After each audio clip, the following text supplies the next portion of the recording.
Hello, Crobelas! Mabuhay! This is Gay Salartega and welcome back to my YouTube channel. Kumusta po kayong lahat? Good morning, good afternoon, good evening. Anong oras kayo nanonood sa akin ngayon? Maraming salamat po. Ayun! At syempre, magre-react ako sa preliminary competition ng ginawa ni Emma Tiglao sa Miss Grand International. Ngayon ako magre-react kasi kagising ko lang. Alam nyo naman, nagpuyat ako sa Miss Globe at saka sa Miss Grand International.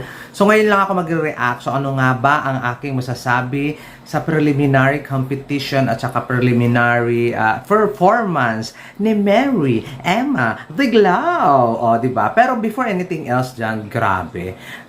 Kudos sa Grand production ng Miss Grand International. For the first time ko makakita ng pati sa taas, amazing yung mga pa-LED and lahat, ang mga pa-XA camera angle and everything. Lahat, ang ganda ng production, may mga effects pa sa evening gown, may kung ano-ano pa. Tapos gusto ko yung syempre, 'di ba, nakasanay tayo na pag preliminary competition swimsuit agad. May production pong nagaganap. Ay syempre, nakakatuwa yung mga ganyan. Alam naman natin, nabubuhay yung mga katawang lupa natin at saka dugo natin pag may mga production na mga gumagano yung mga girls. Charot la. Alam mo yung ang ganda, Miss Grand. Grabe, patuloy tayong ini-impress at ano ba tawag doon? Pinapabilib ni Mr. Nawat sa production value ng Miss Grand International. At talagang may napupuntahan man kung business, may nakikita naman tayong ebidensya. Nakikita naman tayo nga legit na ebidensya sa Miss Grand International na huy, milyones ginasto namin, no? Kaya effort din kayo, o di ba? Bumili kayong products.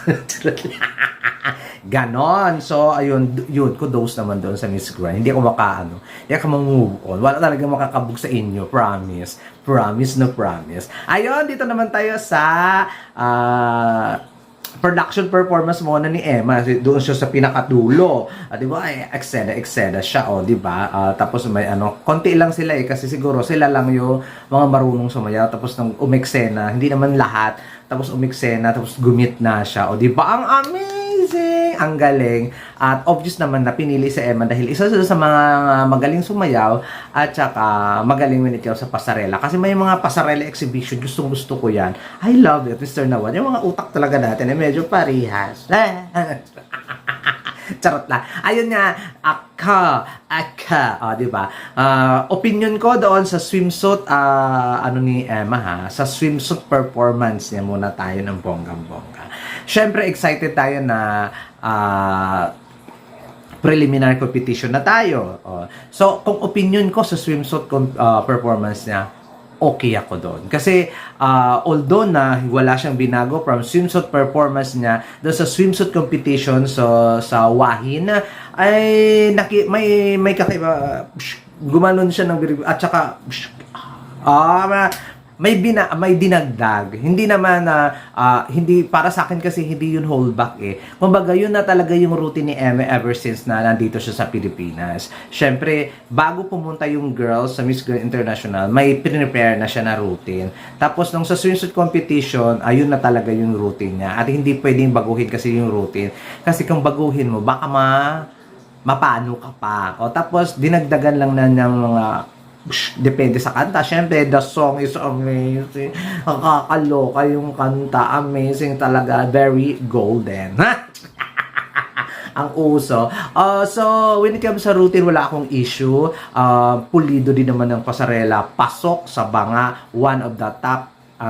Hindi ko isasabihin sa inyo kung pang ilan siya, pero pasok siya sa pinaka-top ng bonggang-bongga si Emma Tiglao when it comes sa swimsuit kasi nakita mo naman yung mga pitik, yung mga galawan, yung energy. Ay, wala naman talaga akong i-komento ng violent reaction kay Emma when it comes sa swimsuit. Gusto ko yon na wala siyang masyadong ginawang extra kagayang iba, kagaya kay Japan na ayun, na nadapa na ng bonggang-bongga dahil nag-extra pa siya.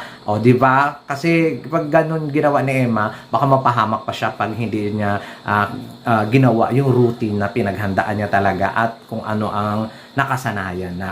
Ganon. So, kudos doon sa swimsuit. Punta naman tayo doon sa kanyang evening gown. Okay. Ang evening gown, sabi ko nga sa inyo, nung live reaction video ko, sabi ko manage your expectation. Kasi knowing Filipino at knowing sa mga candidates natin na mahilig magpasabog, yung expectation ng mga tao ay kakaiba na. Yung expectation ng mga pageant fans ay siguro ang preliminary gang nito ay pasabog, kung ano-ano nang tumatakbo sa utak, kung ano-ano, mga parang hindi na makatotohanan yung mga design na nasa utak nila. Ganun kasi, ganun ako before eh. Ako kasi, minamanage ko ang expectation when it comes sa mga ganyan. Kasi natuto na talaga ako dati. Kasi when it comes sa pasabog daily, pagdating sa prelims, ginanchili yung stiff ng gown, tigas-tigas, walang pangit ng fabric, gano'n. So, gano'n na talaga yung mindset ko ngayon. Ay di ko magpasabog, pero handa ako kung tsaka man. Actually, doon naman tayo sa evening gown. To be fair, hindi pasabog. Aminin naman natin yan. Pero kung para sa iba ay pasabog, check. Wala akong issue. Pero for my standards na gown na pang preliminary, hindi yun pasabog. The color is okay, but the design here is, I don't know kung ano. Very Thai-inspired kasi yun eh. Pero parang nasobrahan. Parang, wala lang. Nasobrahan lang siguro. I don't know. Tapos, hindi ko siguro gusto yung pagkabuo ng gown. May sa taste ko lang yun. I don't know sa iba. Pero, napakagaling ni Emma Ticlaw kung paano niya dalhin yung gown. Kung baga siya talaga ang nagdala ng gown, kung baga siya talaga, ang galing. Yun naman yung nagandahan ko kay Emma. Kasi alam niya kung paano i-showcase yung sarili niya even na halimbawa, hindi ko type yung gown. Ipinakita ni Emma na deserve ko to, gown ko to, kailangan kong irampa to, kailangan kong pasabugin to kahit hindi pasabog. Yun naman ako natutuwa kasi natuwa ako doon sa performance ni Emma, diba? Natuwa talaga ako doon sa performance niya ng bonggang-bongga. Sabi niya, dinesign niya yung suot yung gown na to 2 days before the preliminary competition. So ibig sabihin, hindi niya na practice na ilakad nung dito pa sa Pilipinas, hindi niya na i-practice yun, yung gown na yun. Pero, pagdating doon, ginalingan niya. When it comes sa execution, kung paano niya pinabongga yung gown, kung paano niya gawing grand yung gown, sa the way na kaya niyang gawin, natuwa ako doon. Kasi makikita mo talaga yung effort niya kung paano na for sure, maraming talagang na pagbabasa ko lang sa mga comment section sa live ko marami talagang, kaya ko ng gown. Ganun, halos karamihan. Pero, aware siguro si Emma na hindi magugustuhan kaya ginalingan niya ang performance. Kaya kung mababawi ba ng malalaglag ba siya, hindi pa rin siya malalaglag for me.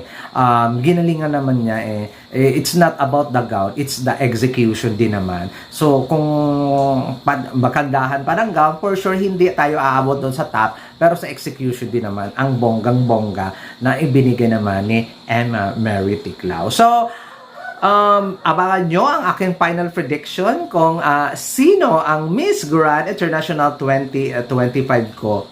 Diba? Yun yung abangan ninyo. And maraming salamat sa suporta. Paalam.